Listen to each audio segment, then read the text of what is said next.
Yes, sir. It's your boy B Hayes back with another one, guys. So prepare for a global crisis that's about to happen, guys. So as we know, guys, during these markets right now, I told you guys the best way to maneuver around the market is buy while it's cheap, sell within the spikes because it's going to be bullish markets within this bearish market right now. So that's the best strategy to utilize. As the market continues to make newer lows and come down further, that's when I start to buy in and add and hold for the next couple years, guys. But my thing is, now is an awesome time, great time to be buying. But like I say, but is it the absolutely best time? In my opinion, I don't think so just yet. If you nibbling in, buying in, easing your way in, that's okay. But basically just buying everything at the drop of a dime right now because the prices just look so cheap and it can't get cheaper, me personally, don't believe that's the best thing to do. I would nibble my way in if I'm already buying at this point, but me personally, I believe the market is going to go much lower, guys. And the reason, one of the main reasons behind that is because they didn't get enough retail investors up out of the market just yet. So they have to come a bit harder to scare those people off. Like I told you guys, there's more than one reason that makes the stock market go up. It's more than one reason that makes it go down. So whenever I shines light on a certain scenario on why the market is coming down or going up, that doesn't necessarily mean I'm saying, oh, this the only reason it's doing this, because that's not the case at all. There's many different reasoning that's going into play on what's causing the market to do what it's doing now. It was already in anticipation. There's one thing, meaning every so often, after years and years and years, it's going to be a crazy, you know, moves change that happen within the economy that causes the market to crash. Also, with rising rates, inflation going out of control also causes the market to come down. Also, with the Feds implementing a system, a strategy to cause the market to come down, is also making it come down. And that strategy is basically printing an abundance of money within the world. In the past 20 months, the 80% of the money that's in existence today was printed, guys, in the past 20 months. And if you may not know exactly what that means, or hey, that should be a good thing, some people think all the money, that's more money for us to spend and buy things that should help the better economy. No, that's exactly wrong. Whenever they print abundance of money like that, but the supplies and the goods don't equal out to be the same thing, that means now I got millions of people wanting to buy this product, but only got 10 of them left because it's not an abundance of supply.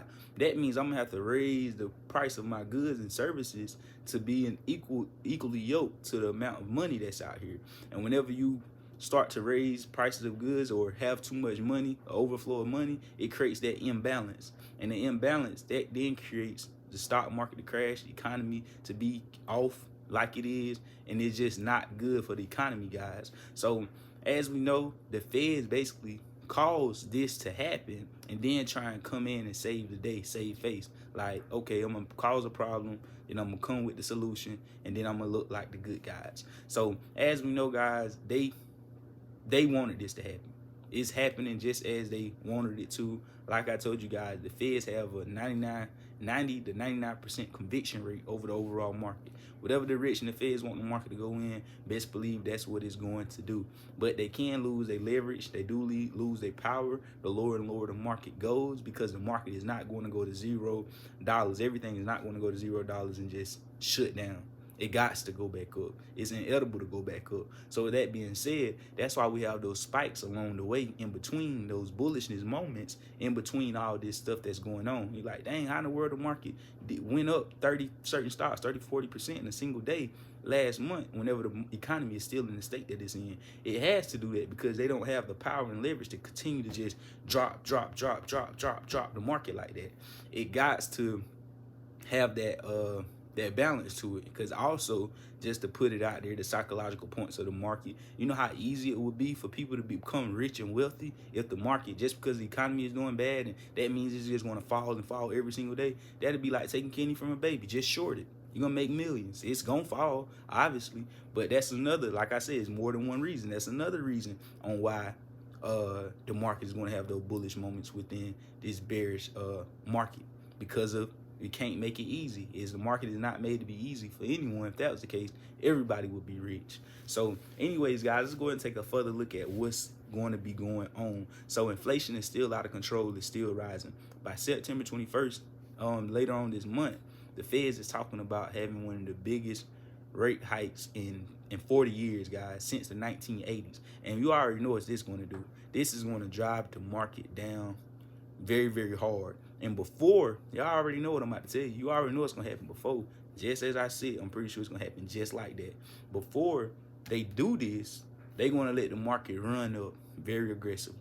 Just like we called out a month or so ago, the market went off crazy. Carvana up over 300% in a month. Snapchat, all these stocks was up, you know, crazy, 30% in a day, 20% in a day.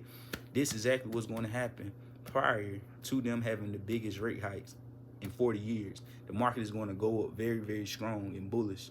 And then as soon as this happens, it's going to drop. All those gains is going to be given back within a day or two. Then it's going to go even lower than the previous low of the market. The market is bound to come down another 21 to 23% from its lowest point, as well as Bitcoin. From its lowest point, it's able to come down another 50%, 60, 50, 40 to 50% from its lowest point at 17,000, guys. So you want to be very, very careful and play with sense, play smart, meticulously, guys. Know what's going on, know how to maneuver that money, that capital around, know how to get in, know how to get out, know how to buy now while it's cheap and sell within strength, and know that the economy is not going to change just yet. So, wait patiently to actually buy the stocks that you want to hold for the next few years, because those same stocks, you could be, capitalizing off the volatility of buying while they're cheap. They'll run up to 50, like a stock that, like Carvana, it was at $20, $30. It ran up to 60, sell at the 60, it went back to 30, buy back at 30, sell at 50 again. And then once the economy actually starts to prove itself, show that it's back, about to, more money being poured into the economy, inflation cooled down a bit, we got all these signs that we're going back into a normal economy, then I will start loading up and holding for the next few years, and letting, instead of just getting 100% return, getting more like 300%, 400%, because some of these large cap companies is going to be able to produce those type of returns, guys, being knocked down 80, 90% from their highs. Stocks at $20, $30 that were just at $400 just in 2021. Come on now.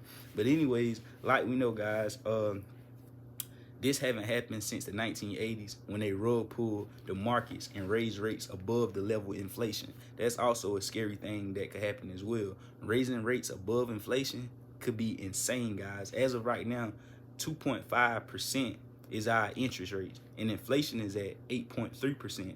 Imagine them bringing rates above that will cause a massive panic. If they was to bring interest rates above inflation, that's a crazy, crazy spike, crazy hike. That will cause a massive panic. You will see everybody, fumbling, like, what is going on for real? And that's why I say, before that happens, before that moment come, you want to make sure you is positioned in the best position possible. What I told you guys in the previous video, one of the best positions to have in the market is cash. Cash position, not just sitting in cash in the real world, but I'm talking about cash just sitting in the brokerage. You sitting, you like a sniper. You just sitting, waiting on that right target. You get what I'm saying? And that's one of the best ways to be, guys, sitting in that cash position, waiting for the best opportunities, and not being able to, really worry about what's going on, because it could go up. I could be wrong. It could just shoot up and go crazy from here. But if it dropped way lower than it dropped from our previous low, you want to be very, very thankful that you just sitting on the sidelines and watching, instead of being involved and seeing your portfolio plummet like that. You get what I'm saying? So you already know, guys, be very, very careful out there. Like I told you guys, add your boy on Instagram at the B Hayes Show. Definitely don't let this economy and what's going on in the stock market or what's to come scare you away from the market, because now is the time to really build wealth, guys. I just want you to get in at the best possible prices. So you already know what to do. Add your boy on Instagram, get in VIP, hit me up for a phone call. I love y'all. We out, and God bless you. We go.